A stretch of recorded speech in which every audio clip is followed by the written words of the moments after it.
नमस्कार बच्चों और अभिभावकगण तथा प्रिय व्यूअर्स। आइए आज एक यूट्यूब वीडियो के माध्यम से हम लोग पूर्वी चंपारण ज़िला के बारे में, इसका इतिहास और उसका वर्तमान के बारे में जानते हैं।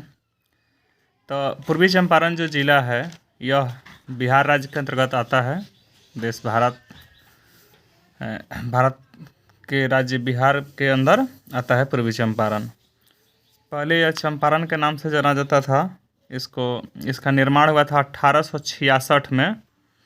उस समय चंपारण बना था, दोनों का बंटवारा नहीं हुआ था। इसका हेड क्वार्टर जब बंटवारा होने के बाद पूर्वी चंपारण बना। पूर्वी चंपारण का हेड क्वार्टर मुख्यालय हो गया मोतिहारी शहर में, और जो पश्चिमी चंपारण बना उसका हेड क्वार्टर हो गया बेतिया में। इसको पूर्वी चंपारण को जानकीगढ़ या चानकीगढ़ के उपनाम से भी जाना जाता है, और यह तिरहुत प्रमंडल के अंतर्गत आता है। तिरहुत प्रमंडल में जो 6 ज़िले हैं उसमें से एक ज़िला है पूर्वी चंपारण। पूर्वी चंपारण और पश्चिमी चंपारण दोनों का विभाजन हुआ था 2 नवंबर 1972 को। इसकी जो चौहदी है चंपारण की, वह पूरब से शिवहर और सीतामढ़ी जो ज़िला है उन दोनों ज़िलाओं की बाउंड्री यानी रेखा छूती है पूरब साइड से, और पश्चिम में पश्चिमी चंपारण तथा गोपालगंज पूर्वी चंपारण के पश्चिमी की तरफ से सीमा इसका लगता है, और उत्तर में इंटरनेशनल बॉर्डर बनता है जो कि नेपाल देश है, नेपाल से, और दक्षिण में गोपालगंज ज़िला और मुजफ्फरपुर ज़िला, ये दोनों ज़िला का बाउंड्री दक्षिण की तरफ से लगता है। इसका जो कुल टोटल क्षेत्रफल है पूर्वी चंपारण का वह 3968 वर्ग किलोमीटर है। और पूर्वी चंपारण में जो बोली जाने वाली प्रमुख भाषाएं हैं वह है भोजपुरी, हिंदी तथा उर्दू।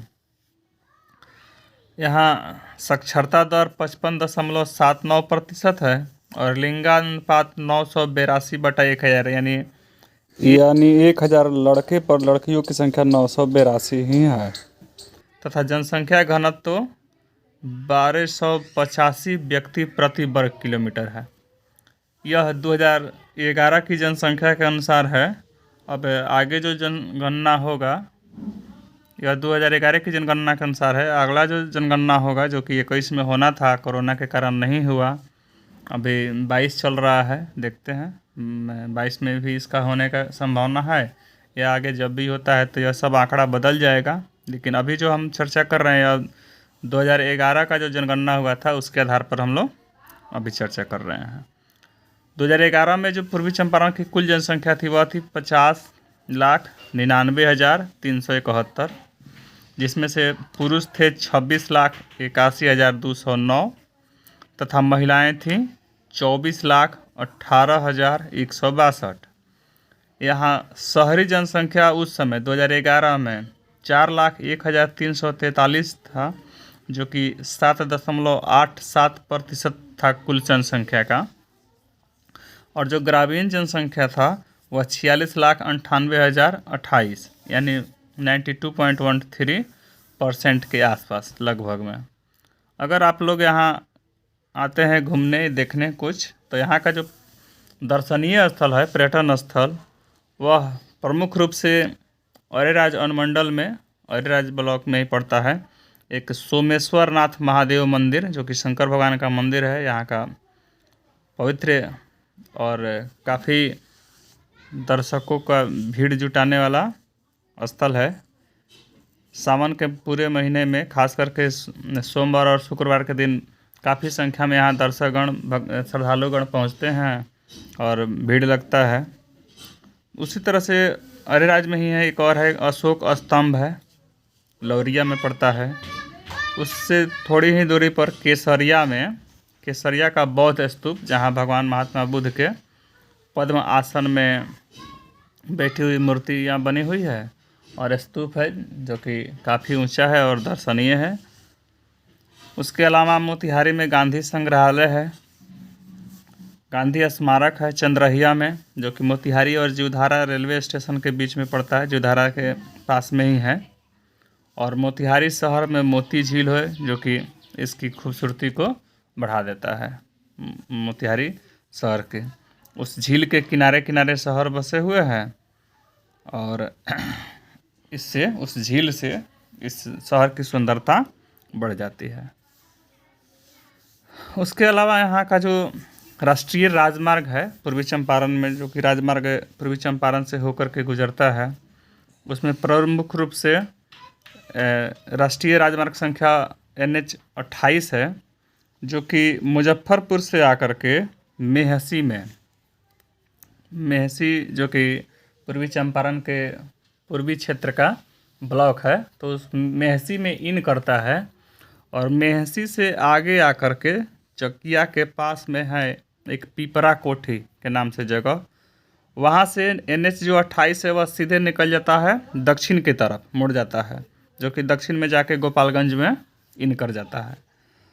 और पिपरा कोठी से NH 28A शुरू होता है, आगे बढ़ता है पश्चिम की तरफ, जो कि वो आता है आपको सुगौली के पास एक छोटा सा जगह है छपवा।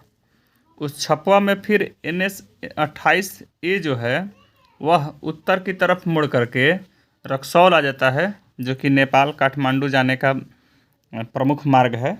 भारत से नेपाल के राजधानी काठमांडू सबसे नज़दीक अगर किसी बॉर्डर से पड़ता है तो वह यही है, रक्सौल। तो NH 28A रक्सौल आ जाता है और छपवा से ही एक जो रोड सीधे चली जाती है पश्चिम की तरफ बेतिया जिला में, जो जाके आगे जाके इन करती है, वह हो जाता है NH 28B। उसके अलावा जो यहाँ का और एक प्रमुख राष्ट्रीय राजमार्ग है वह है आप लोगों को चकिया से निकल करके शिवहर जिला होते हुए सीतामढ़ी जिला में जो चली जाती है, वह है NH 104। उसके अलावा देखते हैं पूर्वी चंपारण जिले की नदियाँ कौन कौन सी हैं। तो यहाँ की प्रमुख नदियाँ गंडक, जिसको नारायणी के भी नाम से जाना जाता है, जो कि पूर्वी चंपारण के दक्षिण से होकर गुजरी है। दूसरी है बागमती, यह पूर्वी चंपारण के पूरब से होकर गुजरी है। और सिकरहना, जो कि सुगौली और मोतिहारी होते हुए गई है, मुजफ्फरपुर तक जाती है, मुजफ्फरपुर ज़िले में भी इन करती है, यह भी यहाँ की प्रमुख नदियाँ हैं। उसी तरह से लाल बकिया है, जो कि पूर्वी क्षेत्र में ही है, बागमती से पश्चिम और पूर्वी चंपारण जिला के पूर्वी क्षेत्र में ही है। उसके अलावा तिलावे भी एक नदी है, जो कि रामगढ़वा ब्लॉक से होकर भी गुजरती है और पश्चिमी चंपारण से यहाँ इसमें आती है। फिर सरिस्वा है, जो कि नेपाल से आती है और रक्सौल में इन करती है और यह रक्सौल आदापुर आदि ब्लॉक में से होते हुए गुजर के आगे बढ़ती है दक्षिण की तरफ, जो कि आगे जा कर के इसी सिकरहना नदी में ही मिल जाती है। उसके आगे हम लोग देखते हैं यहाँ का जो पूर्वी चंपारण जिला में अनुमंडल। तो यहाँ कुल 6 अनुमंडल है। पूर्वी चंपारण जिला के अंतर्गत 6 अनुमंडल है। इसमें से एक में अरेराज है, दूसरा चकिया, तीसरा मोतिहारी अनुमंडल है, मोतिहारी सदर, चौथा पकड़ी दयाल, पांचवा रक्सौल और छठा है सिकरहना, जिसका हेडक्वार्टर ढाका हो जाता है। अब अलग अलग अनुमंडल में प्रखंडों को देखते हैं। ऐसे तो पूर्वी चंपारण जिला में कुल 27 प्रखंड है, लेकिन उन सभी प्रखंडों को हम यहाँ अनुमंडल वाइज बता रहे हैं कि किस अनुमंडल में कितने प्रखंड हैं। तो अरेराज अनुमंडल के अंतर्गत संग्रामपुर, हरसिद्धि, पहाड़पुर और अरेराज, ये 4 प्रखंड अरेराज अनुमंडल में पड़ते हैं। उसी तरह से चकिया अनुमंडल में चकिया, मेहसी, केसरिया और कल्याणपुर, 4 प्रखंड चकिया अनुमंडल में पड़ता है। कल्याणपुर प्रखंड, जो कि बहुत बड़ा प्रखंड है क्षेत्रफल के हिसाब से। मोतिहारी सदर में देखते हैं तो इसमें 5 प्रखंड है, मोतिहारी मेन टाउन और बंजरिया, पिपरा कोठी, सुगौली तथा कोटवा, ये 5 प्रखंड मोतिहारी सदर के अंतर्गत आते हैं। और पकड़ी दयाल प्रखंड में मधुबन, पकड़ी दयाल अनुमंडल में मधुबन प्रखंड, तेतरिया, पताही, फेनहरा तथा पकड़ी दयाल, ये 5 प्रखंड पकड़ीदयाल अनुमंडल में पड़ते हैं। उसी तरह से रक्सौल अनुमंडल में रक्सौल ब्लॉक, आदापुर, छौड़ा दानो, रामगढ़वा, ये 4 ब्लॉक हैं। तथा सिकरहना अनुमंडल में ढाका, चिरैया, घोड़ासहन तथा ढाका, ये 4 प्रखंड सिकरहना अनुमंडल में पड़ते हैं। इस तरह से उसके आगे हम देखते हैं तो पूर्वी चंपारण जिला में कुल थानों की संख्या 50 है, अनुमंडलों की संख्या 6 तथा प्रखंडों की संख्या 27 है। इस तरह से आप इस वीडियो को देखने के बाद